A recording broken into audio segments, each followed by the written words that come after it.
Donald Trump gave an interview to a right-wing leaning Israeli news outlet. He was at Mar-a-Lago. Let's take a listen to a little bit of what he had to say, and then we'll read you some of the additional quotes that weren't included in the video portion. Take a listen. They would have never done that because they knew there would have been very big consequences. All right. That being said, you have to finish up your war. You have to finish it up. You got to get it done. And I'm sure you'll do that. And we got to get to peace. You can't have this going on. And I will say Israel has to be very careful because you're losing a lot of the world. You're losing a lot of support. But you have to finish up. You have to get the job done. And you have to get on to peace. You have to get on to a normal life for Israel and for everybody else. They say if I ran for office in Israel, I'd get 98% of the vote. I'm not Jewish, and yet Israel to me is very important. That's why I did Golan Heights. Golan Heights is worth trillions of dollars. Okay. He goes on, by the way, to say... What is he talking about with the Golan Heights? I don't even know. But he goes on to say, like, I asked my ambassador, give me a history lesson. Make it 5 minutes or less, he said. And then based on that 5-minute conversation, he did whatever this thing is with the Golan Heights that he did. He recognized the Golan Heights. Okay. Got that. Yeah. But of course, in his way, he's like, it's worth trillions of dollars.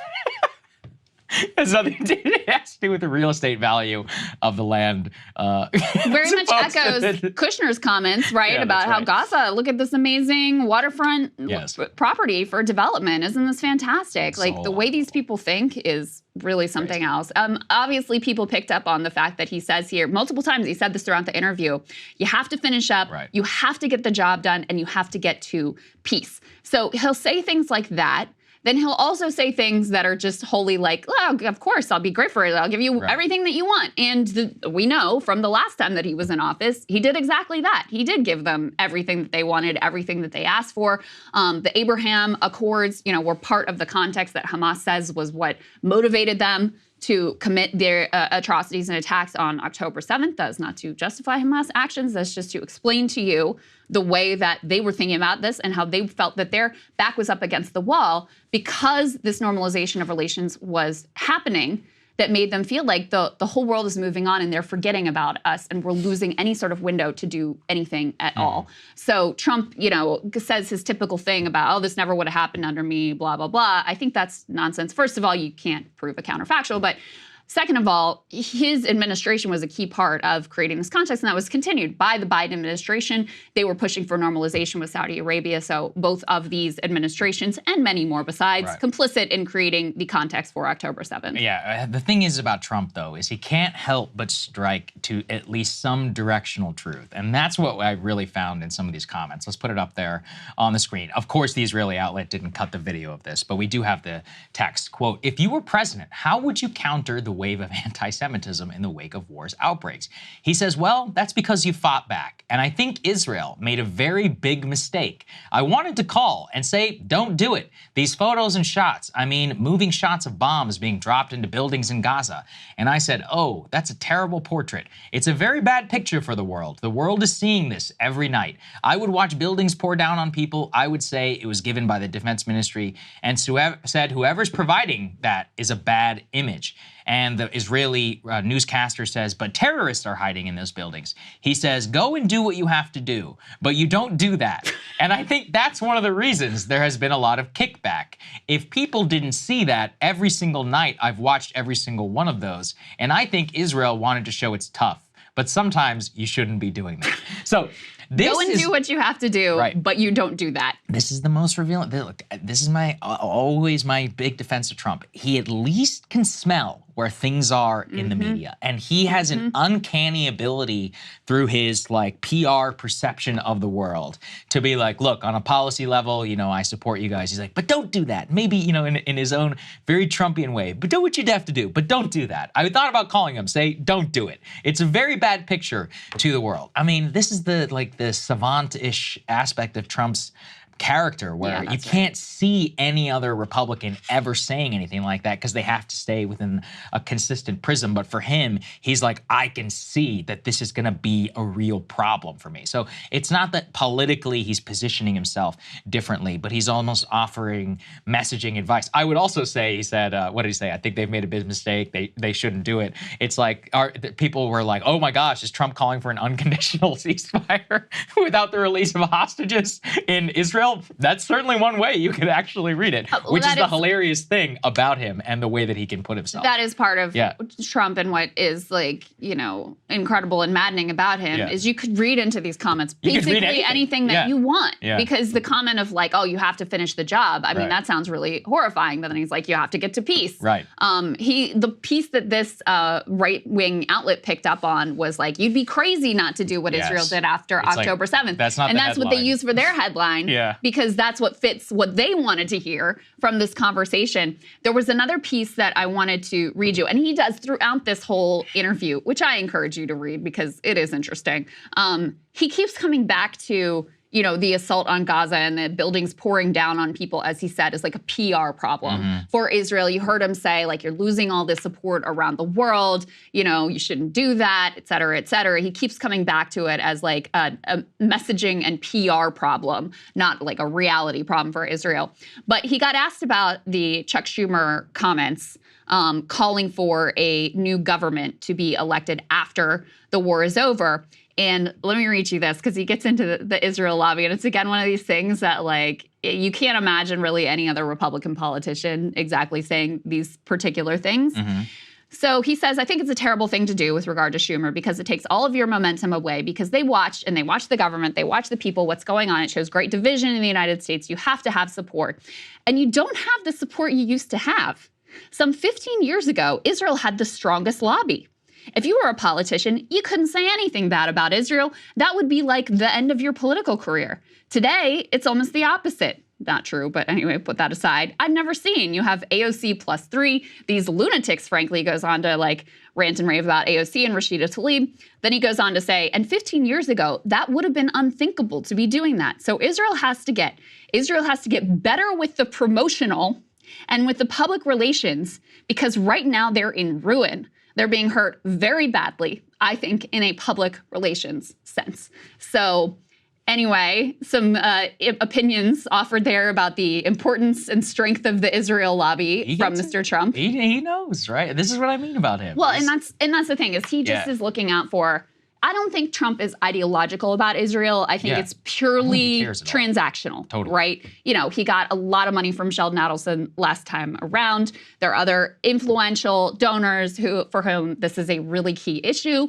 He sees where the Republican Party is, and it's like, all right, well, this is just where I'm going to be. But to your point, there's, I think, two other pieces going on. First of all, has a personal grievance with Netanyahu because he accepted the legitimacy of Joe Biden's election. And was one of the first, that's right, yeah. So he has a personal grievance with Netanyahu.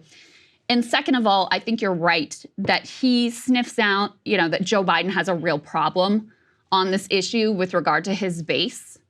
So he feels like if I can even gesture at like, we need to end this, this is too much, there needs to be a piece that can help to drive that divide in the Democratic Party. But, you know, I mean, I also think even as these comments were all over the map, and like I said, I think you can kind of take from them whatever you want.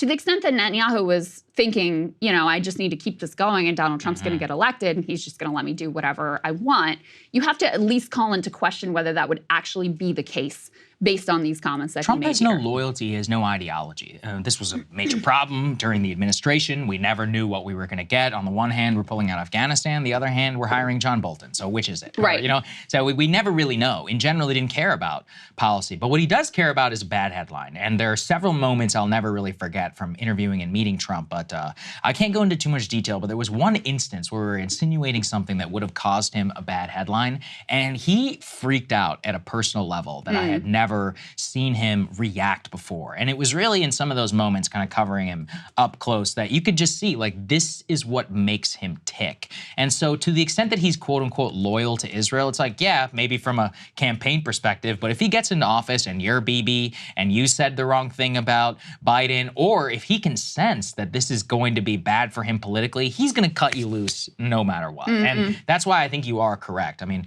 the Trump is simply the master of saying everything to everyone. Yeah, it's part of the reason why he is as successful as he is. That's why people often articulate his meandering, rhetoric that is all over the place. But I've often found it's actually a major strength for him, because his supporters can see, be like, no, he's the candidate of peace, or he's the candidate of strength. Neocons and, isolationists alike can find whatever they want in some of his rhetoric. And I think that's how he's going to continue on this issue. He'll never come down as stridently as a Tom Cotton or any of these other folks, because he doesn't believe it. He really doesn't. Well, and in that way, I mean, Biden is deeply ideological. Yeah, he is very ideological. I think that he is locked in ideological pro-Israel Zionist on this issue, which is why he's been willing to, he's risking his entire reelect over this issue.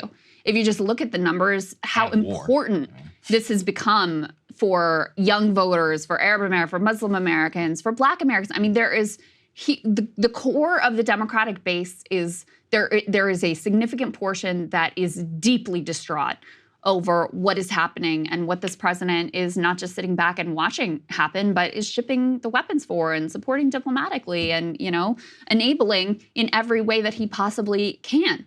So he is actually willing to risk Trump getting reelected for his ideological zeal and commitment on the issue. Trump is just purely transactional. Now, within the Republican Party context, it has always been the case.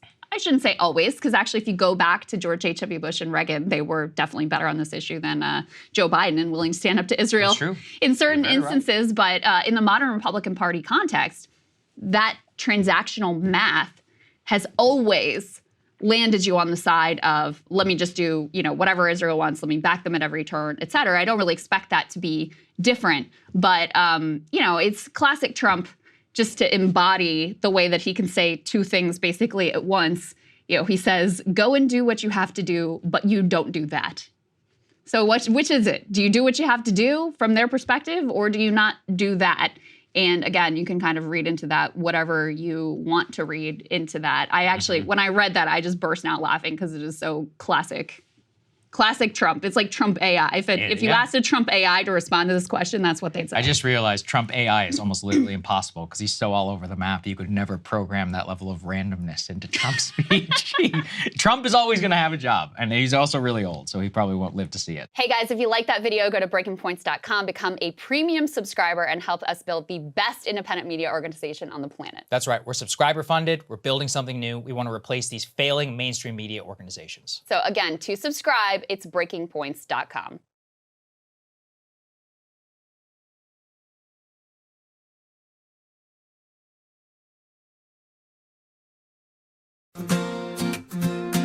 In the soft embrace of morning light, rocky and rugged, hopefully sight, a whisper of promise, a sense so sweet, reviving energy with every heartbeat. Oh yeah, stumbling down the stairs with grace, favorite moment, cherished embrace. Each sip, a dance of enchantment, caffeine's elixir, a daily enchantment. Oh yeah, coffee in the morning, my lifeline, guiding through life's chaotic design, finding every sip of morning zest. In that brew, I find my best.